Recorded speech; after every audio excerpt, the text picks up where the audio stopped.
A true story about suicide, loss, and regret. Man, I bet this is gonna be a charmer.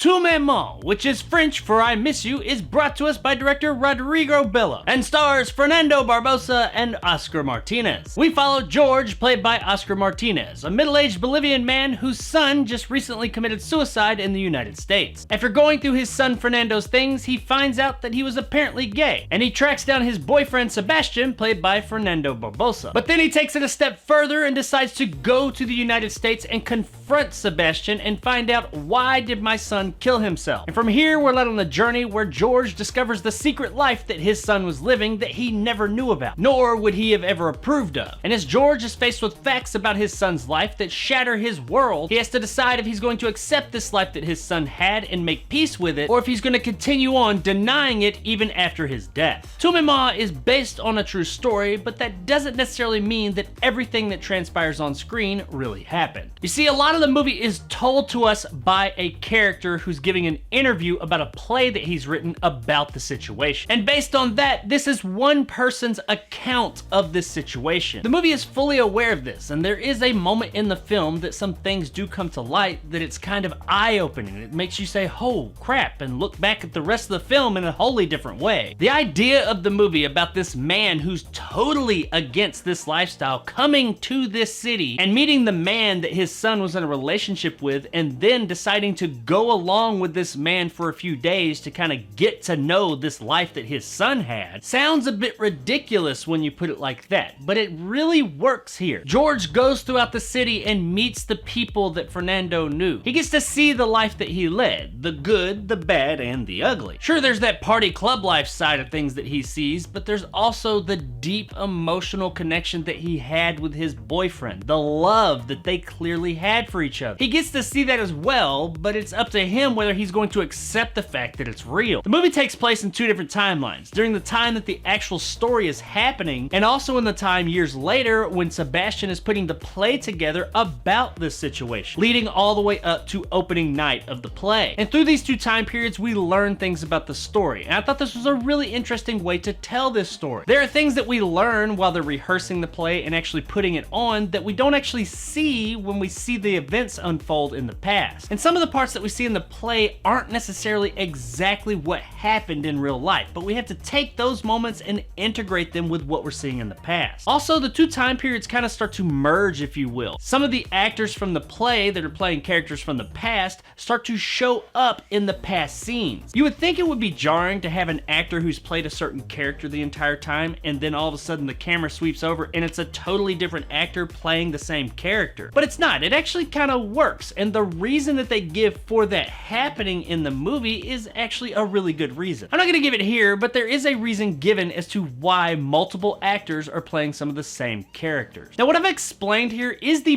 basic story as a whole without spoiling anything, but the emotional impact that this movie has is heavy as hell. I totally get why Bolivia submitted this movie for their Academy Awards nomination for the year. This story was wonderful, but what really sells it is its execution and the performances. The bouncing back and forth between the timelines and merging them together at times, and just the way that it divvied out information to us, the viewer, made every single scene mean something. There's no fat. This is a very lean movie. Everything that's happening on screen has a meaning. Even if you don't notice it in the moment, it will mean something. Everything here means something. This is a beautifully shot film too. This is not amateur hour in the slightest. This is some really creative, great camera work that makes the movie visually interesting to look at all times. Some of the transitions here are so seamless you don't even realize they've happened until well after they've already happened. And we got a great story with fantastic execution and a wonderful looking flick. But the one thing that this movie hinges on is its performances, and holy shit,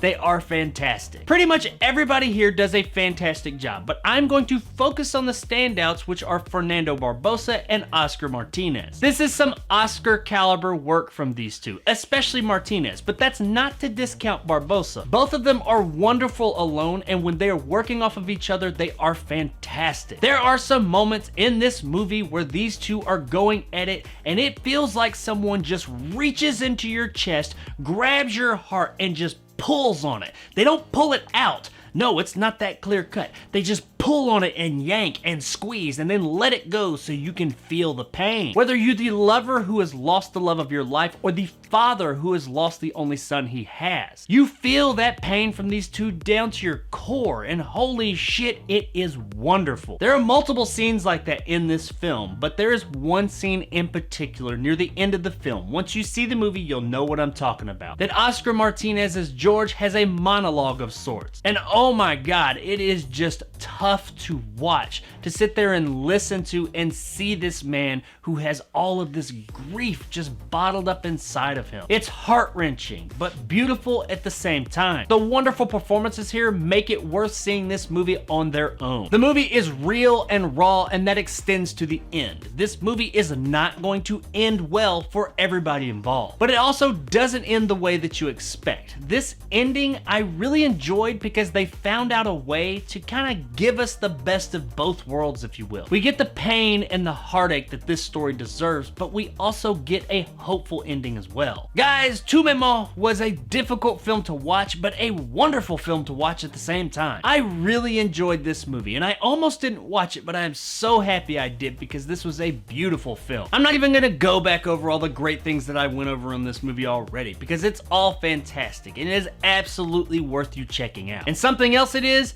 absolutely worth a rent. All he wanted was this. I have to return some videotape.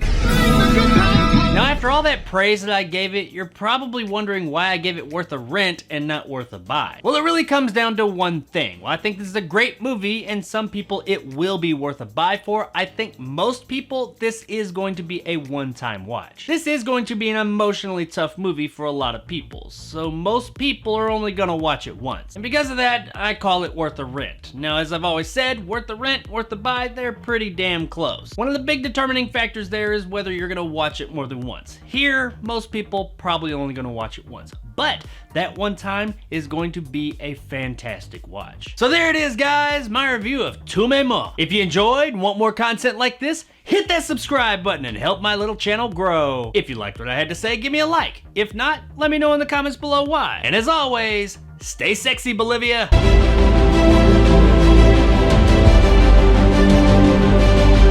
Man, I don't know what the fuck's been up lately. I've been watching all these fucking real deep, depressing movies, and they've been like really hitting me hard. I mean, damn it, man. I need some like movie with some big ass explosions and action and shit so I could just be like, fuck yeah, America! You know, like some mindless dumbass fun like that. That's what I need to kind of palate cleanse all these real deep emotional flicks I've been watching. So to cure that situation, I ordered this. Yeah. If you know, you know. If you don't, just back away slowly.